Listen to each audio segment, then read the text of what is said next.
بسم اللہ الرحمن الرحیم۔ السلام علیکم پیارے ساتھیوں۔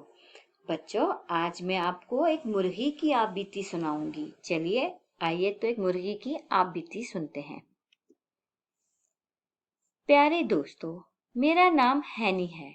جب میں چھوٹی سی تھی تو ایک گاؤں میں اپنے امی ابو اور بہن بھائیوں کے ساتھ رہتی تھی۔ ہم وہاں بہت خوش تھے۔ امی مرغی کے ساتھ ہم کھیتوں میں، گلیوں میں، آنگن میں بھاگتے دوڑتے رہتے۔ زندگی میں خوشیاں ہی خوشیاں تھیں۔ لیکن دوستو، وقت سدا کب ایک سا رہتا ہے؟ خوشی اور غم کا ساتھ ہمیشہ سے رہا ہے۔ جب میں اور میرے بہن بھائی بڑے ہوئے تو ہماری غریب مالکن نے ہمیں ایک شخص کے ہاتھ فروخت کر دیا۔ اس شخص نے ہمیں شہر لے جا کر مرغی کا گوشت بیچنے والے کی دکان پر بیچ ڈالا۔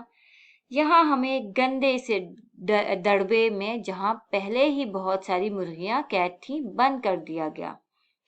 اس تنگ سے گندے دڑبے میں نہ ڈھنگ کے کھانے کو ملتا، نہ پینے کو۔ وہاں ہمارا دم گھٹ رہا تھا، سانس لینے تک کی جگہ نہ تھی۔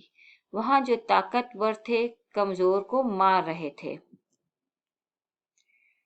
کمزور کونے کھدروں میں چھپ رہے تھے۔ دکان پر کوئی گاہک آتا تو دکان کا مالک ہم میں سے کسی ایک کو پکڑ لیتا۔ پکڑا جانے والا چیختا چلاتا، مگر دکاندار اسے ہماری نظروں کے سامنے بے دردی سے ذبح کر ڈالتا۔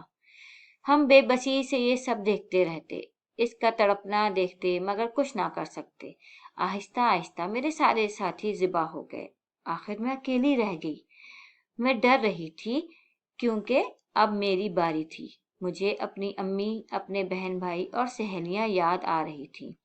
وہ کھیت کھلیان، وہ آنگن جہاں میں ہنستی کھیلتی رہتی تھی، یاد آ رہے تھے، مگر میں بے بس تھی۔ پھر دکان میں ایک گاہک داخل ہوا۔ وہ نظروں ہی نظروں میں مجھے تول رہا تھا۔ اس نے دکاندار سے کچھ کہا۔ دکاندار اٹھ کر میری طرف بڑھا۔ میں ڈر کر ایک کونے میں دبک گئی۔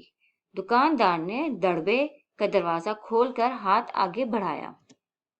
میں چیخی چلائی، مگر اس نے مجھے دبوچ لیا۔ پھر اس نے میرے پروں کو بے دردی سے موڑ کر اپنے پاؤں کے نیچے رکھا۔ ایک ہاتھ سے میرا سر پکڑا اور ایک لمبی سی چھری میری گردن کاٹنے کی تیاری کرنے لگی۔ اسی وقت ایک اور گاہک آن پہنچا۔ دکاندار اس سے باتوں میں مصروف ہو گیا۔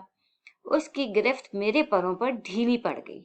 میں نے موقع غنیمت جانا اور ایک جھٹکے سے خود کو اس کی گرفت سے آزاد کرا لیا اور چیختی چلاتی ایک طرف کو بھاگ نکلی۔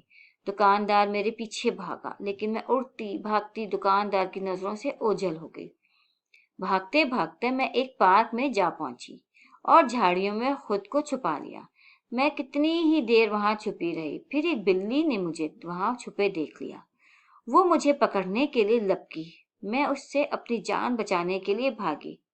پارک میں بہت سے بچے کھیل رہے تھے۔ ان کی مجھ پر نظر پڑی۔ انہوں نے بلی کو بھگا دیا اور ایک بچہ مجھے پکڑ کر اپنے گھر لے گیا۔ وہ بچہ اور اس کے گھر والے بہت اچھے تھے۔ انہوں نے مجھے دانا کھلایا، میرے لیے لکڑی کا چھوٹا سا گھر بنا دیا۔ میں بھی انہیں روزانہ ایک انڈا دیتی۔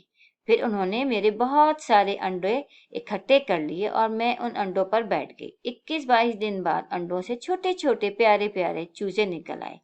میں ان چوزوں کو دیکھ کر بہت خوش ہوئی۔